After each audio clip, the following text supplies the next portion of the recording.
ओं नमो वेंकटेशाय। वेंकटाद्रिसमं स्थानं ब्रह्मांडे नास्ति किंचन, वेंकटेश समो देवो न भूतो न भविष्यति। திருவிழா திருப்பதி தேவஸ்தானம் ஸ்ரீமத் வெங்கடேஸ்வரா பக்தி சேனல் இணைந்து வழங்கும் ஸ்ரீமத் பகவத்கீதை பாராயணத்திற்கு அனைவரையும் வரவேற்கிறோம். மூகம் கரோதி வாசாலம் அங்கும் லங்கயதே கிரிம் யத் கிருபாதமஹம் வந்தே பரமானந்த மாதவம்.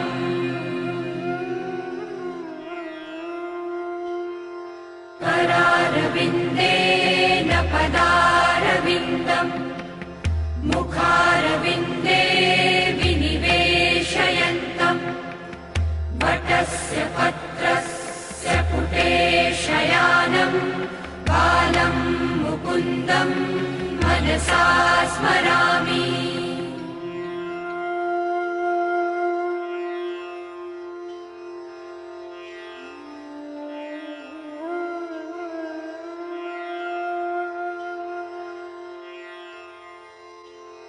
वसुदेवसुतं देवं कंसचाणूरमर्दनं देवकी परमानन्दं कृष्णं वन्दे जगद्गुरुम्. நம்மளுடைய பகவத்கீதை மாஹாத்மியத்தில் யத்ர கீதா விசாரஸ்ச படனம் பாடனம் ஸ்ருதம் தத்ராஹம் நிஷ்சிதம் பிருத்வி நிவசாமி சதைவஹி என்று பகவான் பூமி தேவியை பார்த்து சொல்கிறார். எத்திர கீதா விசாரா, எந்த இடத்தில் கீதையினுடைய விசாரம் நடக்கிறதோ, படனம் அதனுடைய பாடமானது நடக்கிறதோ, பாடனஞ்ச கற்பித்தல் நடக்கிறதோ, தத்ராஹம் நிஷ்சிதம் பிருத்வி நிவசாமி, தத்ர அந்த இடத்தில் அகம் நிவசாமி நான் நிச்சயமாக அதே இடத்தில் இருக்கிறேன், சதா ஏவகி அங்கேயே நித்தியமாக இருக்கிறேன் என்று பகவான் எந்த இடத்தில் பகவத்கீதையினுடைய விசாரம் படனம் பாடனம் நடக்கிறதோ, ஸ்ருதம் கேட்கப்படுகிறதோ அந்த இடத்தில் நான் இருக்கிறேன் என்று பகவான் பகவத்கீதை மகாத்மியத்தில் செல்ஃப் ஸ்டேட்மெண்ட்டாக அங்கே சொல்கிறார். அப்பேற்பட்ட பகவத்கீதை பாராயணத்திற்கு அனைவரையும் வரவேற்கிறோம். அதற்கு முதலில் குரு பிரார்த்தனை மற்றும் சங்கல்பத்துடன் இந்த நிகழ்ச்சியை துவங்கலாம்.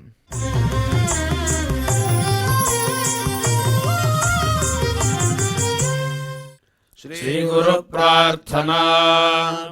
குரு பிரம்மா குரு விஷ்ணுர் குருர் தேவோ மகேஸ்வரः गुरुः साक्षात् परं ब्रह्म तस्मै श्री गुरवे नमः.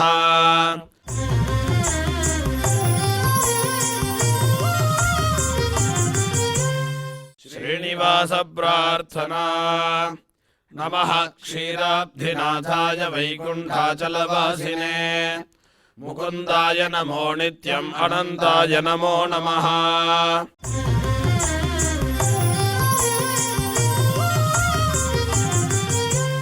अथ श्रीमद्भगवद्गीता पारायण संकल्पः.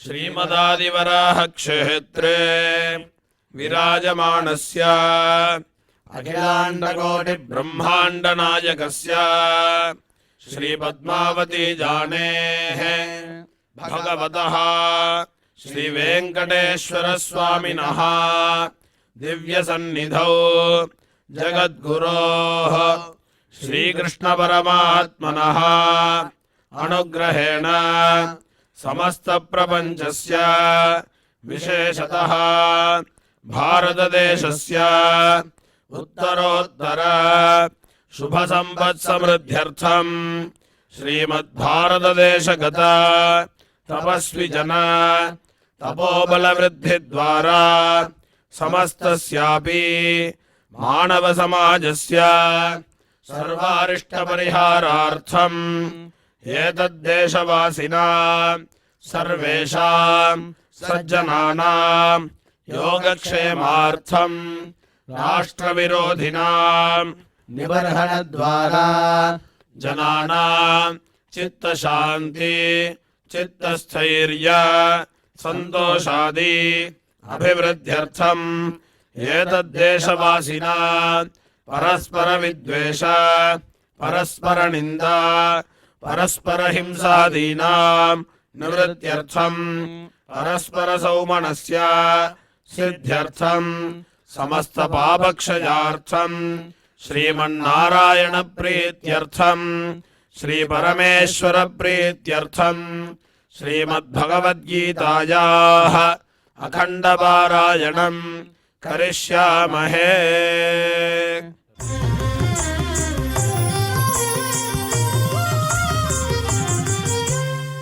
श्रीगीता प्रार्थना श्रीवत्साङ्गं महोरस्कं वनमाला विराजितम् शङ्खचक्रधरं देवं कृष्णं वन्दे जगद्गुरुम्।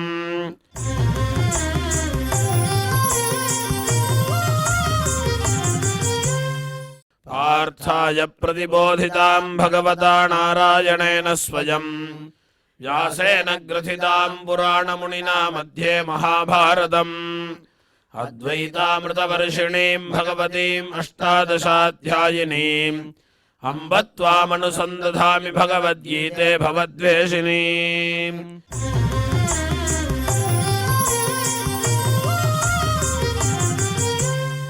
श्रीवेदव्यास प्रार्थना व्यासं वसिष्ठनप्तारं शक्तेः पौत्रमकल्मषम् पराशरात्मजं वन्दे सुखदादन्तपोनिधिम्। यत्र योगेश्वरः कृष्णो यत्र पार्थो धनुर्धरः तत्र श्रीर्विजयो भूतध्रुवाणि ध्रुवाणीतिर्मतिर्मम।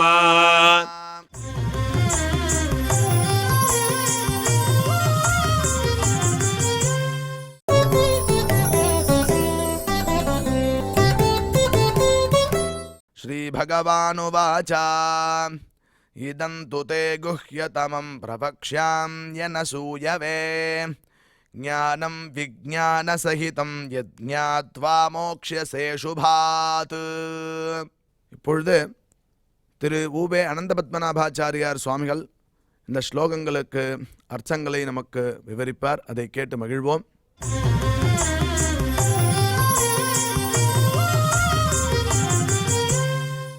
श्रीभगवानुवाच इदं तु ते गुह्यतमं प्रवक्ष्याम्यनसूयवे ज्ञानं विज्ञानसहितं यज्ञात्वा मोक्षसे अशुभात्। ओम नमो भगवते वेंकटेशाय। அன்பர்களே, இந்த முதல் ஸ்லோகம் எனப்படக்கூடிய 9வது அத்தியாயத்தின் முதல் ஸ்லோகத்தையே நாம் கடந்த 2 நாட்களாக தொடர்ந்து பார்த்து கொண்டிருக்கிறோம். இன்றைய தினத்தில் 3வது தினமும் நாம் அதையே பார்க்கிறோம். 7வது அத்தியாயத்தில் பகவானுடைய பெருமை சொல்லப்பட்டது. அதாவது பகவத்கீதையை 3 ஷட்கங்களாக 6 பகுதிகளாக நாம் பிரிக்கிறோம். முதல் 6 கர்மயோக ஞான யோகத்தை குறித்து பேசுவது, 2வது 6 பக்தி யோகத்தை குறித்து பேசுவது, 3வது 6 மறுபடியும் கர்மயோக ஞான யோக பக்தி யோகத்தை ஒரு சம்மரைஸ் செய்வது. இதுதான் பகவத்கீதையுடைய ஒரு கட்டமைப்பு. பாஷ்யம் கன்ஸ்ட்ரக்ஷன் அப்படின்றதாக சொல்லி கீதா பாஷ்யத்தினுடையதான கட்டமைப்பை நாம் பார்க்க வேண்டும். அதில் கரும்பினுடையதான மத்தியம பாகம் என்பது எப்பொழுதும் ருச்சியாக இருப்பதை போன்று இந்த 7வது அத்தியாயத்திலிருந்து 12வது அத்தியாய பர்யந்தம் எல்லாம் பகவத் விஷயம். முதல்ல கர்மயோகம் சொன்னான், அப்புறம் ஞான யோகம் சொன்னான், ஆத்மாவை பற்றி பேசினான், அதெல்லாம் ஓகே. பட் இங்கே எஸ்பெஷலி இந்த இடத்துல நாம் பார்க்கும் பொழுது இது ஒரு அபூர்வமான அர்த்த விசேஷங்களை தனக்குள்ளே பொறிந்து வைத்து கொண்டிருக்கிறது. அப்படி 7வது அத்தியாயத்தில் ஆரம்பிக்கும் பொழுதே பரமாத்மாவினுடைய பெருமை என்ன பேசப்பட்டதோ, இங்கே 9வது அத்தியாயத்தில் அதை குறித்த சில குறிப்பான விசேஷங்கள் சொல்லப்படுகின்றன. 7வது அத்தியாயத்தில் மயா ததமிதம் சர்வம் சூத்ரே மணிகணா இவ என்று சொன்னான் பரமாத்மா. ஒரு முத்துமாலையில் அந்த முத்துக்களை எல்லாம் உள்ளே இருக்கக்கூடிய நூல் தாங்கி கொண்டிருப்பதை போல என்னிடத்தில் இந்த ஜகத்தானது வியாபித்திருக்கிறது என்று சொன்னான் அல்லவா. அப்போ அந்த காரியம் எப்படி நடைபெறுகிறது என்பதான ஒரு கேள்வி வருகிறது. ஒரு நூல் முத்துக்களை தாங்கிக் கொண்டிருக்கிறது. அதுபோன்று நான் ஜெகத்தை தாங்குகிறேன் என்றால் பகவான் ஜெகத்திற்கு ஆதாரபூதன் என்பது தெரிகிறது. ஆனால் அவன் தாங்குகிறான் என்றால் எப்படி தாங்குகிறான்? கைகளில் தூக்கி வைத்து கொண்டிருக்கிறானா? ஒரு கேள்வி வருதல். இப்போ ஒரு பையை நான் தாங்கிக் கொண்டிருக்கிறேன், தூக்கி கொண்டிருக்கிறேன் அப்படின்னா அந்த பையை நான் கையில் வச்சுருக்கேன்னு அர்த்தம். ஒரு மூட்டையை தூக்கின்னு இருக்கேன்னா ஒரு மூட்டையை தூக்கி தலையில் வச்சுருக்கேன்னு அர்த்தம். அந்த மாதிரி நான் தாங்குறேன்னா எப்படி தாங்கிறதுன்னு ஒரு கேள்வி வந்ததுன்னா, என்னுடைய சங்கல்பத்தினாலே தாங்குகிறேன். முக்கியமான விஷயம் இது, நல்லா கவனிக்கணும். இது ரொம்ப புரியறதே கஷ்டம். இதுதான் ஷரீரி பாவ சம்பந்தம் என்று வேதாந்தங்களில் நம்முடைய பூர்வர்கள் காண்பிக்கிறார்கள். இப்போ ஆகாயத்தை சந்திரசூரியன் முதலானவைகள் இருக்கின்றன அல்லவா? அந்த சந்திரசூரியன் எப்படி கீழே விடாமல் நிலைத்து நிற்கிறது? தெவு சந்திரார்க்க நக்ஷத்திரம் கம்திஷோஹோ பூர்மஹோததிஹி அப்படி சொல்கிறோமோ இல்லையோ? நக்ஷத்ராக கம்திஷோஹோ பூர்மஹோததிஹி. அந்த ஆகாயத்தில் உள்ள நட்சத்திர மண்டலங்கள் என்ன, சந்திரன் என்ன, சூரியன் என்ன, இவை அனைத்தும் அப்படியே நிற்கின்றன, அப்படியே தாங்கப்படுகின்றன. யாரால் தாங்கப்படுகின்றன? வாசுதேவஸ்ய வீரியேன. இந்த ஸ்லோகம் எல்லாருக்கும் தெரியும், சகசநாமம் சொல்கிற ஸ்லோகம் இந்த ஸ்லோகம் சொல்லலாம். ஆனால் அதில் வீரியேன்னு ஒரு சப்தம் இருக்குது. அந்த வீரியேன்னு அர்த்தம் சங்கல்பத்தினால். அது அப்படியே இருக்கட்டும் என்று நிறுத்தினான். அது அப்படியே நிற்குமா? நம்புற மாதிரியா இருக்குது சுவாமி? புரியவே இல்லையே. நீங்கள் ஏதோ பகவத்கீதை சொல்கிறேன்னு ஒரே ஸ்லோகத்தை 3 நாளாக சொல்லிட்டு இருக்கீங்க, தவிர்த்து நாங்கள் எதை புரிஞ்சுக்கிறதுன்னு புரியல எங்களுக்கு. இப்போ எப்படி அது நிற்கிறதுனா எப்படி நிற்கிறதுன்னு எக்ஸாம்பிள் வச்சுக்கோங்க.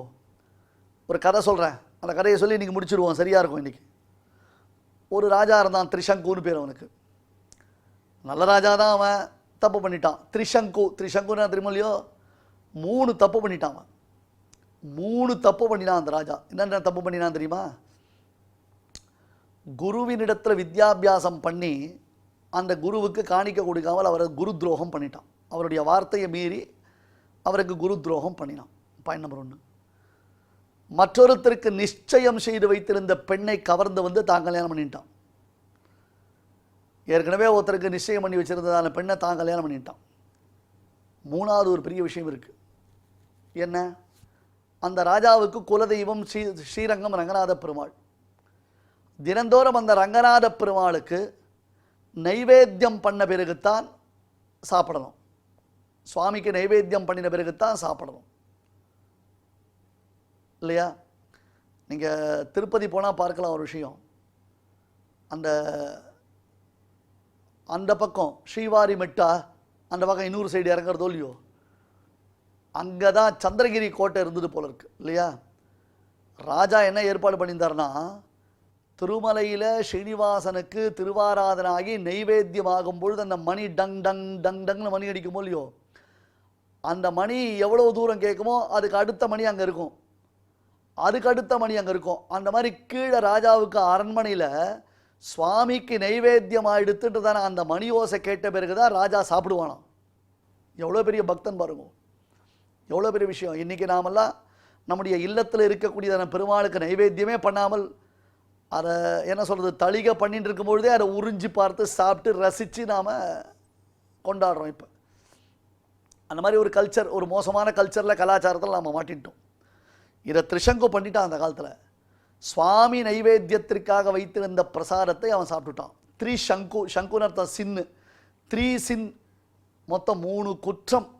பிறருக்காக நிச்சயிக்கப்பட்டிருந்த பெண்ணை பலவந்தப்படுத்தி அழைத்து தான் மணந்து கொண்டது, குருவுக்கு துரோகம் செய்தது, 3வது சுவாமிக்கு நிவேதனம் பண்ணாமல் தானே சாப்பிட்டது. இந்த 3 பாபம் வந்தது. அந்த பாபத்தினால் அவனுக்கு நிறைய கஷ்டங்கள் வந்தது. அவன் ஒரு நாள் விஸ்வாமித்திரர்கிட்ட வந்தான். இந்த தேகத்தோடு நான் சொர்க்கம் போகணும்னு ஆசைப்பட்டான். விஸ்வாமித்திரர் அவனுக்கு ஐயோ பாவன் இறக்கப்பட்டு அவனை சொர்க்கத்துக்கு அனுப்பினர். அவன் சொர்க்கத்துக்கு போனவனே இந்திரன் பார்த்தான். ஏன்டா உன்னை எங்காத்துக்கு கெஸ்ட்டாக அனுப்புறதுக்கு அவர் யாரா? இப்போ நாம் ஒருத்தரை கூப்பிட்றோம் விருந்தினரை, எங்கள் இல்லத்திற்கு வாருங்கள் விருந்துண்ண வாருங்கள்னு கூப்பிட்டா ஒரு நியாயம் உண்டு. நீங்கள் அவர்களுடைய இல்லத்திற்கு விருந்துண்ண செல்லுங்கள்னு இன்னொருத்தருக்கு வீட்டுக்கு அனுப்பலாமா? நியாயமா? இது அபத்தம் இல்லை அது.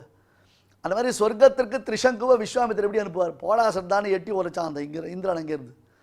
ஐயோ மகரிஷே, இப்படி ஆயிடுத்தே, நான் ஆபத்தில் இருக்கேன்னு என்னை காப்பாற்றுங்களேன்னார். பார்த்தார் விஸ்வாமித்திரர். ஏ திரிசங்கு தத்ரைவ திஷ்ட அப்படின்னார் அவர். அப்படியே நில்லுடான்ட்டார். என்ன பண்ணார்? அவனுக்காக ஒரு சொர்க்கத்தை சிருஷ்டிச்சார். அந்த திரிசங்கு அங்கேயே இருக்கான். இப்போ விஸ்வாமித்திரர் திரிசங்குவை தாங்கினாரே, கையில் தூக்கினாரா? தலையில் தூக்கி வச்சுட்டாரா? தன்னுடைய தப்போ வலிமையினால திரிசங்குவை அப்படியே ஆகாசத்தில் நிறுத்தினாரோ இல்லையோ? இந்திரன் சொர்க்கத்திலே அவரை தள்ளி விட்டுட்டான், அவன் சொர்க்கத்திலே கீழே விழுறான். கீழே விழச்ச திரிசங்குவை நீ கவலைப்படாத அங்கே இரு அப்படின்னு அவனை நிற்க வச்சார். இப்போ எப்படி நிற்க வச்சார்? தன்னுடைய தப்போ வலிமையினால் நிற்க வச்சார். இப்போ இந்த தப்போ வலிமைக்கு என்ன பேர்? வீரியம்னு பேர், சங்கல்பம் பேர். அந்த சங்கல்பத்தினால நிற்க வச்சாரோ இல்லையோ? ஏன் சுவாமி, பகவானை குறித்து தபஸ் பண்ண விஸ்வாமித்திருக்கே இப்போ ஏற்பட்ட தபஸ் சக்தி இருக்குன்னா பெருமாளுக்கு இருக்காதா? இது என்ன கேள்வி இது? யோசிச்சு பாருங்க. பகவானை குறித்து தபஸ் பண்ணக்கூடியதான ராஜாவுக்கே ஒரு மகரிஷிக்கே இவ்வளோ பெரிய தபஸ் சித்தி இருந்ததுன்னா அப்போ பெருமாளுக்கு இருக்காரா? அதனால் பெருமாள் தன்னுடைய சங்கல்பத்தினால உலகத்தை தாங்குகிறான் என்பது இந்த அத்தியாயத்தில் முக்கியமாக சொல்லப்படக்கூடிய விஷயம் இல்லையா? அதாவது மணிக்குள்ளே இருக்கக்கூடிய நூல் தெரியாது, அதுபோல எம்பெருமான் எல்லாவற்றிற்குள்ளேயும் அவ்யக்த மூர்த்தினா, கண்ணுக்கு தெரியாமல் அவன் உள்ளுக்குள்ளே இருக்கிறான் என்பது இந்த அத்தியாயத்தில் சொல்லுகிறார். இந்த விசேஷங்கள் 3, 4, 5 ஸ்லோகங்களில் காண்பிக்கப்படுகின்றன. 7வது அத்தியாயத்தில் பகவான் இந்த உலகத்தை உண்டு உமிழ்கிறான் என்று சொல்லப்பட்டது. இப்போ அதே விஷயத்தை இந்த அத்தியாயத்தில் 7வது ஸ்லோகத்திலிருந்து 7, 8, 9, 10, 4 ஸ்லோகங்களினாலே சொல்லுகிறான். அதே மாதிரி பிரம்மாவுடைய ஆயுள் காலத்திற்கு கல்பம் என்பதாக பெயர். ஒரு கல்பம் முடிந்தவுடன் அந்த வஸ்துக்கள் அனைத்தும் பகவானுடைய உடம்பாகிற பிரகிருதியில் வந்து சேர்றது. அடுத்த கல்பத்தினுடைய ஆதியில் அவைகள் மறுபடியும் உண்டாகின்றன. இப்படி சிருஷ்டி என்பது ஏற்படும் பொழுது அவரவர்களுக்கு உரிய கர்மாக்களினாலே அவரவர்கள் ஏழைகளாகவும் பணக்காரர்களாகவும் பிறக்கிறார்கள் என்பதான இந்த விஷயங்கள் எல்லாம் இந்த அத்தியாயத்தில் இப்பொழுது சொல்லப்பட போகின்றன. நேற்றைய உபன்யாசத்தினுடைய முடிவில் நாம் ஒரு விஷயம் பார்த்தோம். அர்ஜுனன் என்ன கேட்டான், இவ்வளோ விசேஷமான ஒரு அர்த்தங்களை எனக்கு சொல்கிறியே, நான் என்ன அவ்வளோ ஒர்த்தா? கிருஷ்ணா, நீயே இவ்வளோ ஒரு ரகசியத்தை என்னிடத்துல சொல்கிற அளவுக்கு நான் சிறந்தவனா? என்னிடத்துல என்ன குவாலிஃபிகேஷன் இருக்குது, என்கிட்ட என்ன இருக்குது அப்படின்னு நீ எனக்கு சொல்ல வர? இது அர்ஜுனுடைய சரியான கேள்வி. அதாவது அர்ஜுனன் சந்தேகத்தில் கேட்கல. தனக்கு பெருமாள் உபதேசம் பண்ணுறாருன்னா அதனுடைய பின்னணியில் வேறு ஏதோ ஒரு ரீசன் இருக்கணும். அந்த ரீசனை கொண்டு தான் பெருமாள் தனக்கு உபதேசம் பண்ணுறாருன்றதால எனக்கு ஏன் உபதேசம் பண்ணுற அப்படின்னே, நான் செய்யும் உபதேசத்திற்கு நீ அத்தியந்தம் தகுதி பெற்றவன் அர்ஜுனா. உன்னிடத்தில் அசூயை என்பதான ஒரு துர்குணம் இல்லை. இதம் துதே குஹ்யதமம் பிரவக்ஷாமி அனசூயவே. இந்த வார்த்தையை புரிந்து கொள்ளுங்கள். அசூயை என்றால் என்ன, அனசூயை என்றால் என்ன? குணேஷு தோஷாவிஷ்கரணம் அசூயா. ஒருவரிடத்தில் உள்ள நல்ல குணத்தை பொறாமல் அவரிடத்தில் தோஷத்தை நாம் ஆரோபணம் செய்வதற்கு அசூயை என்பதாக பெயர். நல்லா புரிஞ்சுக்கோங்க. ஒருத்தர் இருக்கார், அவர் ஏதோ நல்ல காரியங்கள் பண்ணுறார். உனக்கு ஏதோ காரணத்தினால அவரை பிடிக்கல, ஓகேவா? ஒருத்தர் இருக்கார், அவர் நல்ல காரியம் பண்ணுறார். சம்பவம் உனக்கு ஏதோ சில காரணங்களினால உனக்கு அவரை பிடிக்கல, ஓகே, பிடிக்கலன்னா பேசாமல் இருந்துடலாம். ஆனால் அவர் செய்யும் நல்ல காரியத்தை நாம் தூஷிப்போம். இதுக்கு பேர் தான் அசூயான்னு பேர். குணேஷு தோஷாவிஷ்கரணம். எல்லாம் பண்ணு தெரியுமா, அவன் அப்படி பண்ணிடுவானா, அவனுக்கு என்ன தெரியும், என்னை கேளு, அவனை பற்றி நான் சொல்கிறேன். இன்னொருத்தருடைய மேன்மைக்கு உன்னால் போட்டி போட முடியல, அது ஒரு பெரிய பிரச்சனை. அடுத்தது, ஒருத்தர் நல்ல பாப்புலராக இருக்கார், நல்ல காரியங்கள் பண்ணிட்டு இருக்கார், உனக்கு அந்த பாப்புலாரிட்டி வரல, உன்னால் அந்த லெவலுக்கு யோசிக்க முடியல, உன்னுடைய ஞானத்தை வளர்த்துக்க முடியல. அப்போ அவர் விஷயத்தில் உனக்கு வரக்கூடியதான பொறாமைக்கு என்ன பேர்? அசூயான்னு பேர்.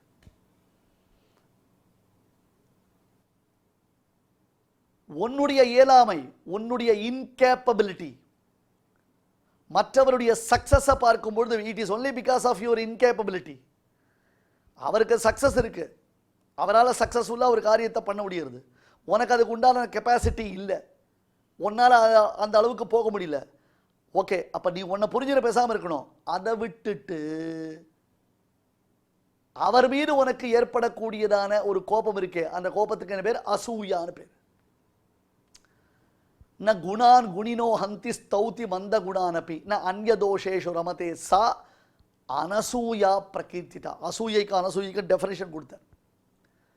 குணங்களில் தோஷத்தை சொல்லுவது அசூயை, தோஷமே இருந்தாலும் அந்த தோஷத்தை பொருட்படுத்தாமல் இருப்பது அனசூயா. அதனால்தான் அத்ரி மகரிஷியினுடைய மனைவிக்கு அனசூயான்னு பேர். அவள் யார்? எல்லார்கிட்டையும் பாசிட்டிவ் திங்கிங் தான் அவளுக்கு. யாரை பார்த்தாலும் யாருக்கிட்ட பேசினாலும் யாருடையதான ஆட்டிடியூடாக இருந்தாலும் அவள் என்ன பண்ணுவாள்? பாசிட்டிவ் திங்கிங்கில் தான் பேசுவோம். நெகட்டிவிட்டி அவகிட்ட கிடையாது. நெகட்டிவான ஒரு தாட்ஸ் வராது, நெகட்டிவான ஒரு வார்த்தையை பேச மாட்டான், நெகட்டிவான ஒரு ஆஸ்பெக்டை பேச மாட்டான். ஒருத்தர் அப்படி சொன்னா இருக்கட்டுமே, என்ன சுவாமி என்ன தப்பு இருக்குது? அவரால் முடிஞ்சது அவர் பண்ணுறார், நம்மளால் முடிஞ்சது நம்ம பண்ணுறோம். அவர் அதோ அந்த நல்ல காரியம் பண்ணிருக்காருல, அந்த காரியம் என்னால் பண்ண முடியாது. ஏதோ ஒரு தப்பு பண்ணுறாரு, பண்ணிட்டு போட்டோம், அது அவர் சௌரியம், நமக்கு என்ன அதை பற்றி விசாரம், நாம் யார் அதை பற்றி பேசுறதுக்கு அப்படின்னு எப்பேற்பட்டதான ஒரு கஷ்டங்கள் ஒரு நல்ல ஒரு நிலை ஏற்பட்டாலும் அவள் அசூயப்படவே மாட்டாள். அதான் அனசூயாவுடைய கிரேட்னஸ். இப்போ கிருஷ்ணனை அர்ஜுனனை பார்த்து கிருஷ்ணன் சொன்னான், பார்த்தா நீ என்னுடைய உபதேசத்திற்கு எல்லா விதத்திலையும் அருகன், ஏனென்றால் உன்னிடத்தில் அசூயை இல்லைன்னா. கிருஷ்ணா, எந்த கேட்டகரியில் என்கிட்ட அசூயை இல்லைன்னு நீ நினச்சிட்டு இருக்க? எதை பார்த்து எனக்கு யாருக்கிட்டையும் பொறாமை கிடையாது நீ நினச்சிட்டு இருக்க அப்படின்னு கேட்டவுடனே சூப்பராக பெருமாள் அதுக்கு ஒரு ஆன்சர் பண்ணார்.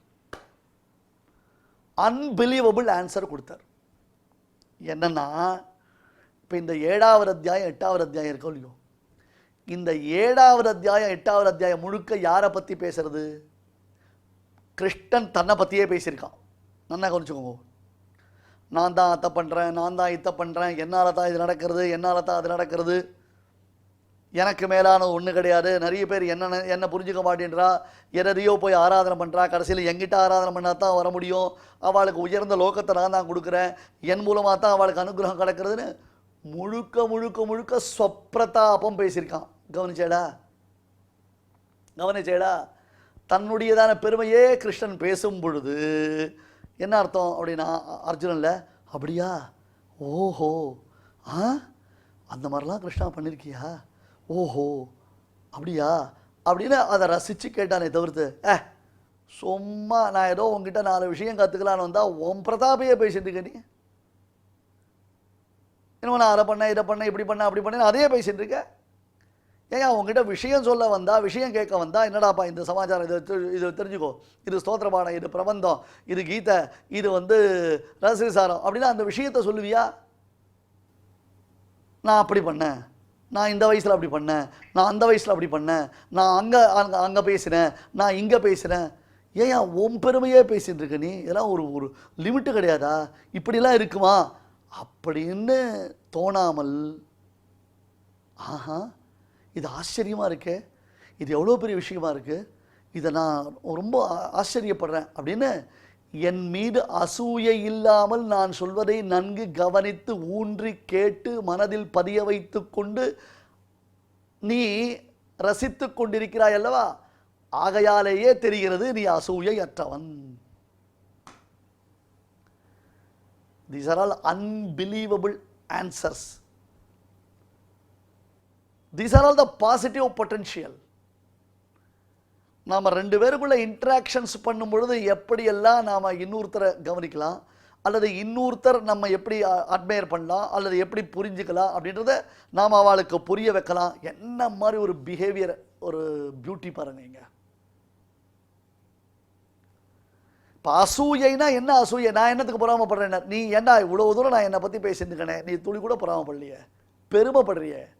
நம்ம கிருஷ்ணன் பாரு இவ்வளோ காரியம் பண்ணிருக்கான், நம்ம பெருமாள் பாரு இவ்வளோ காரியம் பண்ணிருக்கான், நம்ம மாமா பையன் பாரு இவ்வளோ காரியம் பண்ணிருக்கான். யார்? கிருஷ்ணனும் அர்ஜுனனும் அத்தை மாமா பசங்க தானே. அது என்ன கசின்ஸா, நீஸா, அது எதுவும் பேர் சொல்லுவீங்களே நீங்கள், ஏதோ தெரிஞ்சுக்கோங்க, எனக்கு தெரியல. ஏன்னா அழகாக தமிழில் நாங்கள் எல்லாம் சொல்லுவோம், அத்தான், அம்மங்கா, அம்மான் சேய் அப்படின்றது அம்மாஞ்சி, அம்மான் சேய் இல்லையா, மைத்துனன், மருமகன் அப்படின்னு அழகான தமிழில் சொல்லியிருந்தோம். இப்போ எல்லாத்துக்கும் நீஸு, அப்புறம் கசின்னு, அப்புறம் பிசின் ஏதோ சொல்கிறோம். நம்ம என்ன உறவுனே புரிய மாட்டேடுது. அத்தையினுடைய பிள்ளையாக இருந்தால் அத்தான், அத்தையினுடைய பெண்ணாக இருந்தால் அத்தங்கா, மாமா அம்மானுடைய பிள்ளையாக இருந்தால் அம்மான், அம்மான் சேய், அம்மான் சேய், அம்மானுடைய பிள்ளை, அம்மான் சேய், அம்மான் சேய் அப்படின்றது ஆச்சு. தமிழில் மருவி அம்மாஞ்சி அப்படின்னு ஆயிடுச்சு. நம்ம அம்மாஞ்சி ஜுமாஞ்சின்னு என்ன பண்ணுறோம், அசடுன்னு பேர் வச்சுடுறோம் அதுக்கு இல்லையா. மாமா பையனாக இருந்தால் அசடு, அம்மாஞ்சி, இது ஒரு அம்மாஞ்சி அப்படின்னு வெய்யறதுக்கு வச்சுக்கிறோம் அந்த வார்த்தையை. அந்த மாதிரி கிருஷ்ணன் அம்மாஞ்சி நினச்சானா அர்ஜுனன்? இவ்வளவு தூரம் என்னுடைய பெருமைகளை எல்லாம் நாம் சொல்லி கொண்டிருக்கிறேனே, அதை பார்த்து உன்னுடையதான முகத்தில் வாட்டமே இல்லையே, ஆனந்தமாக ரசிக்கிறியே, நல்ல தாமரை போன்ற உன்னுடையதான முகத்தை மலர்த்தி ஆஹா மேலே சொல்லு, ஆஹா மேலே சொல்லு அப்படின்னு ரொம்ப ரசித்து ரசித்து நீ கேட்டுட்டு இருக்கிய. இந்த ஒரு குவாலிஃபிகேஷன் போராடா அர்ஜுனா உனக்கு நான் சொல்கிறதுக்கு. ஞானம் விஞ்ஞான சகிதம், இது உயர்ந்த ஞானம். வெறும் உபதேசம் பண்ணிட்டா போறாது, ப்ராக்டிஸ் எப்படி அதை ப்ராக்டிக்கலில் கொண்டு வரணும். வெறும் உபதேசம் பண்ணிட்டா இந்த மந்திரம் வச்சுக்கோ, அந்த மந்திரத்தை எப்படி உபயோகப்படுத்தணும், அதுக்கு பிராணாயாம கிரமம் எப்படி, அங்கன்யாச கரண்யாசம், அங்கன்யாச கரண்யாசம்னு சொல்லுவார், எப்படி பண்ணணும், எவ்வளோ நேரம் ஜபம் பண்ணணும், எவ்வளவு ஆவர்த்தி ஜபம் பண்ணணும். ஒரு மாத்திரையை வைத்தியர் எழுதி கொடுத்தா என்ன மாத்திரை டாக்டர், இது சாப்பாட்டுக்கு பின்னாடியா சாப்பாட்டுக்கு முன்னாடியா, 3 வேளை சாப்பிடணுமா 2 வேளை சாப்பிடணுமா, 2 மாத்திரையாக சாப்பிடணுமா ஒவ்வொரு மாத்திரையாக சாப்பிடணுமா, என்னென்ன சாப்பாடு சாப்பிடலாம் என்னென்ன சாப்பாடு சாப்பிடக்கூடாது அப்படின்னு இத்தனை கேள்வி கேட்கணும்ல. அதெல்லாம் டாக்டர் சொல்லணுமோல நமக்கு. அதுபோல் வெறும் உபதேசம் பண்ணடா கண்ணா உனக்கு, அந்த உபதேசத்தோட இதனுடைய பிரவೃತ್ತಿ, இதனை எப்படி செயல்படுத்த வேண்டும் என்பதையும் நான் உனக்கு உபதேசிக்கிறேன், கேட்டுக்கொள். ஞானம் விஞ்ஞான சகிதம் யஜ்ஞாத்வா மோக்ஷசே அசுபாத். இதம் என்றால் என்ன பொருள்? மேலே சொல்லப்படக்கூடிய பக்தி யோகத்தை அது குறிக்கிறது. அப்போ மேலே தானே சொல்ல போகிறார், ஃப்யூச்சரில் தானே போகிறதுன்னு இல்லை இல்லை. இதம்னா இப்போ சொல்கிறது இது இருக்கே, இதை நான் சொல்கிறேனே, இதோ நான் சொல்கிறேனே அப்படின்னு சொல்கிறோமோ இல்லையோ, அந்த இதம் என்பது அர்த்தம் இல்லையா. அடுத்தது தூ அப்படின்னார், இதம் துதே குஹ்யதமம்னர் ஏஷதுவா அதிவததி எஸ் சத்தியேன அதிவததி என்பதாக உபனிஷத்தில் தூ என்பதான ஒரு பதம் இருக்கு. அது ஜீவாத்மாவை அறிந்தவனை காட்டிலும் பரமாத்மாவை அறிந்தவனுடைய ஏற்றத்தை சொல்லுகிறது. இதம் துதே குஹ்யதமம், மிக ரகசியமானது. கர்மயோகம் ரகசியம், ஞானயோகம் குஹ்யதரம், பக்தியோகம் குஹ்யதமம், குஹ்யம் குஹ்யதரம் குஹ்யதமம். கர்மயோகம் குஹ்யம் மறைக்க வேண்டியது, ஞானயோகம் குஹ்யதரம் மோர், பக்தியோகம் குஹ்யதமம் மோஸ்ட். இப்போ நான் உனக்கு சொன்ன உடனே டக்குன்னு உடனே இன்றைக்கி சாயங்காலம் ஆற்றுக்கு போயிட்டு எல்லோரும் இங்கே வாங்கோ உட்காருங்கோ, இன்றைக்கி என்ன தெரியுமா சாச்சு, நானும் கிருஷ்ணனும் தேரில் போனோமா, சண்டைக்கு போய் உட்காந்தோமா, அப்போ எனக்கு ஒரு பெரிய சீக்ரெட்டை உபதேசம் பண்ணான், அந்த சீக்ரெட் உங்களுக்குலாம் சொல்கிறேன் பாருங்க அப்படின்னா. ஒரு ஒரு பழைய திரைப்படத்தில் இந்த ரகசியம் ஒருத்தர்கிட்ட தங்காது, ராஜா காது கழுத காது அப்படின்னு ஒரு ஜோக் ஒன்று வரும். பழைய திரைப்படம், அதாவது 80 வருஷத்துக்கு முன்னாடி திரைப்படம். அந்த மாதிரி ரகசியம் ஆச்சாரியன் உபதேசம் பண்ணின விஷயத்தை, அதாவது அத்தியாத்ம விஷயத்தை ரகசியமாக வச்சுக்கணும். குரும் பிரகாஷய தீமான் மந்திரம் எத்திரேன கோபயத்து. எப்போ பார்த்தாலும் குருவை பற்றி பேசணும். எங்கள் ஆச்சாரியன் எனக்கு சொல்லிக் கொடுத்தார். இந்த இடத்துல இந்த விஷயத்தை எங்கள் ஆச்சாரியன் எப்படி தெரியுமா சொல்லுவார், இதுக்கு எங்கள் ஆச்சாரியன் எப்படி தெரியுமா அர்த்தம் சொல்லுவார், குரும் பிரகாஷய தீமான் மந்திரம் எத்திரேன கோபயத்.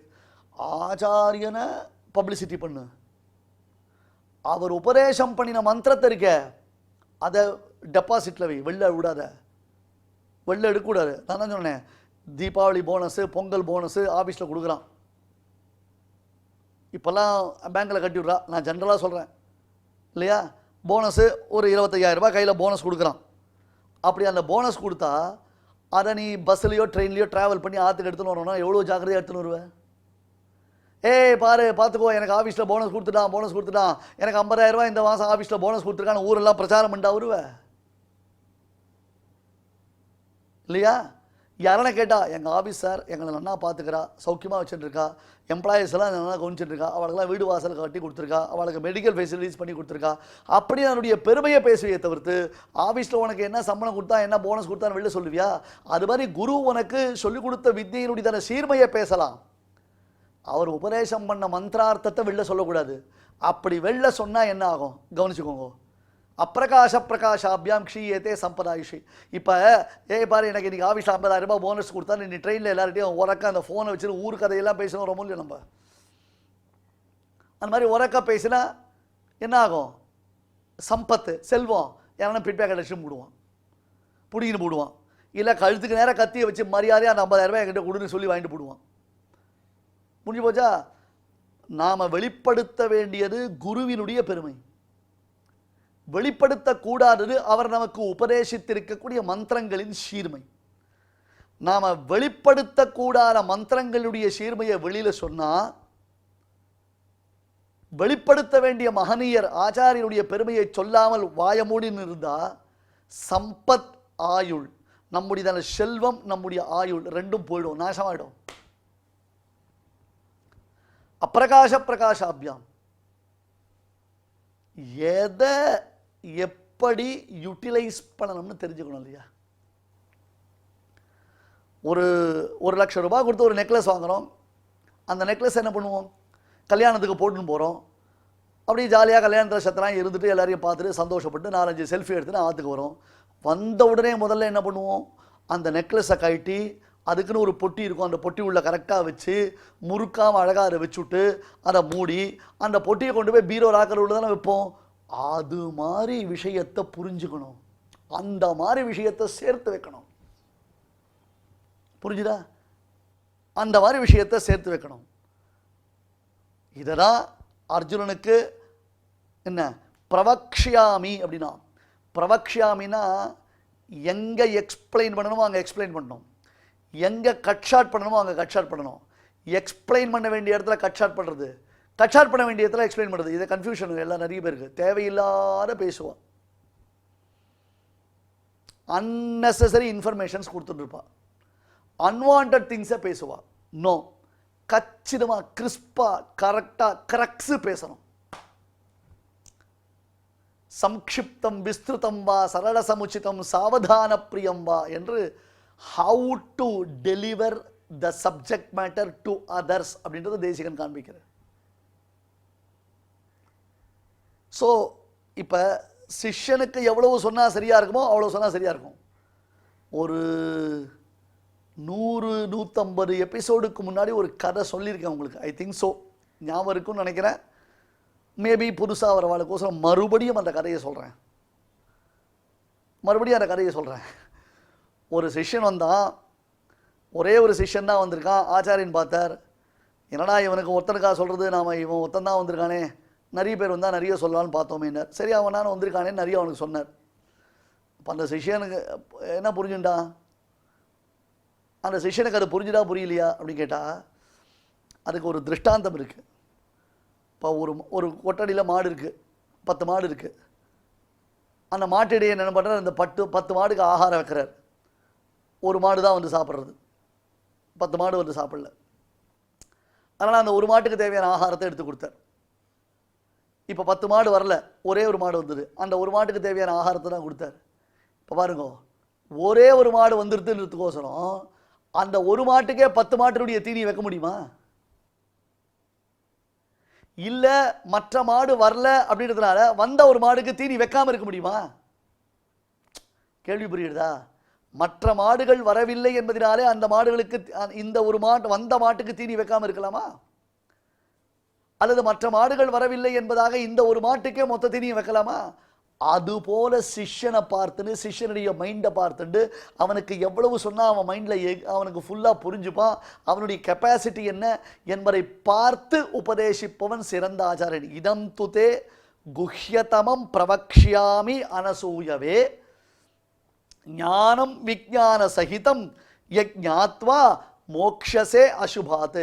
இந்த ஞானம் விஞ்ஞானத்துடன் கூடிய ஞானம், இந்த ஞானத்தை பெற்று நீ அசுபத்திலிருந்து, அதாவது அர்த்தம் சம்சாரத்திலிருந்து விடுதலை அடைவாயாக என்று பரமாத்மா உபதேசம் பண்ணுகிறான். இதம் துதே குஹ்யதமம் பிரவக்ஷ்யாம்யனசூயவே ஞானம் விஞ்ஞான சகிதம் யஜ்ஞாத்வா மோக்ஷசே அசுபாத். ஸ்ரீமதே பகவதே பாஷ்யகாராய நமஹ. இப்பொழுது அடியேன் சொல்கிறத எல்லாரும் திருப்பி சொல்லுங்க. श्रीभगवानुवाच श्रीभगवानुवाच इदं तु ते गुह्यतमम् इदं तु ते गुह्यतमम् प्रवक्ष्याम्यनसूयवे प्रवक्ष्याम्यनसूयवे ज्ञानं विज्ञानसहितं ज्ञानं विज्ञानसहितं ज्ञात्वा मोक्ष्यसे शुभात् यज्ञात्वा मोक्ष्यसे शुभात् இப்பொழுது இந்த ஸ்லோகங்களை நாம் அனைவரும் பாராயணம் செய்வோம். श्रीभगवानुवाच इदं तु ते गुह्यतमं प्रवक्ष्याम्यनसूयवे ज्ञानं विज्ञानसहितं यज्ञात्वा मोक्ष्यसे शुभात् நம்மளுடைய சனாதன தர்மத்தில் தெய்வத்தை ஆராதிக்கும் வழிகளில் முதன்மையானது பகவன் நாம சங்கீர்த்தனம். நம்மளுடைய சனாதன ஹிந்து தர்ம நூல்களில் காலக்ஷேபோ ந கர்த்தவ்யா க்ஷீணமாயு க்ஷணே க்ஷணே யமஸ்ய கருணா நாஸ்தி கர்த்தவ்யம் ஹரிகீர்த்தனம் என்று சொல்லப்பட்டுள்ளது. டயத்தை வேஸ்டே பண்ணக்கூடாதா. காலக்ஷேபா ந கர்த்தவ்யா க்ஷீணமாயு ஆயுஷானது போயிட்டே இருக்கு. யமஸ்ய கருணா நாஸ்தி யமதர்மராஜனுக்கு கருணையே இருக்காதான். டைம் ஆகிடுதுன்னு வந்து தூக்கின்னு போயிடுவான். அதனால் கர்த்தவ்யம் ஹரிகீர்த்தனம் கர்த்தவ்யம்னு போட்டிருக்கு. மஸ்ட்டு கீர்த்தனமானது மஸ்ட்டு செய்யணும்னு அர்த்தம். கண்டிப்பாக செய்யணும், ஹரிகீர்த்தனம் செய்யணும். அதனால் பலவிதமான லாபங்கள் இருக்குது அப்படின்னு காட்டி கொடுக்கறது சாஸ்திரம். அப்பேற்பட்ட நாம சங்கீர்த்தனத்தை நாம் கேட்டு மகிழலாம். राजस सुकुमार मदनांचा पुतळा राजस सुकुमार मदनांचा पुतळा राजस सुकुमार मदनांचा पुतळा राजस सुकुमार मदनाचा पुतळा राजस सुकुमार मदनाचा पुतळा रवी शशिकला लोपलिया राजस सुकुमार मदनाचा पुतळा राजस सुकुमार मदनाचा पुतळा राजस सुकुमार मदनाचा पुतळा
मदनाचा पुतळा राजस सुकुमार मदनाचा पुतळा सकळ हे तुम्ही वागे ईसवा सकळ हे तुम्ही वागे ईसवा तुका म्हणे जी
இந்த பாராயண நிகழ்ச்சியில் இதுவரை நாம் செய்த ஸ்லோகங்களில் ஏதேனும் அக்ஷர தோஷம் இருந்திருந்தால் அதை நிவர்த்திக்கும் பொருட்டு சுவாமியினிடம் க்ஷமா பிரார்த்தனை செய்வோம்.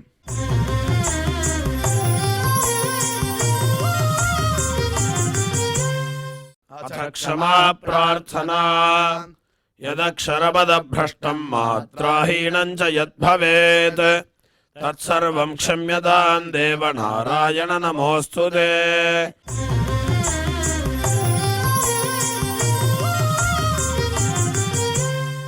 अथ भगवत्समर्पणम् कायेन वाचा मनसेन्द्रियैर्वा बुद्ध्यात्मना वा प्रकृते स्वभावात् करोमि यद्यत् सकलं परस्मै नारायणायेति समर्पयामि.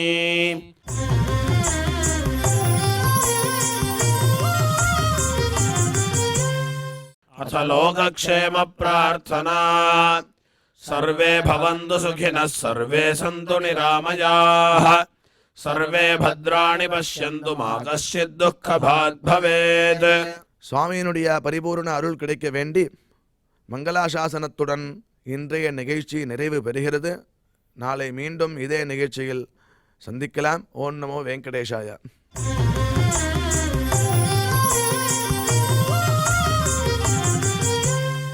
अथ मङ्गलम् श्रियकान्ताय कल्याणनिधये निधयेऽर्थिनाम् श्रीवेङ्कटनिवासाय श्रीनिवासाय मङ्गलम्.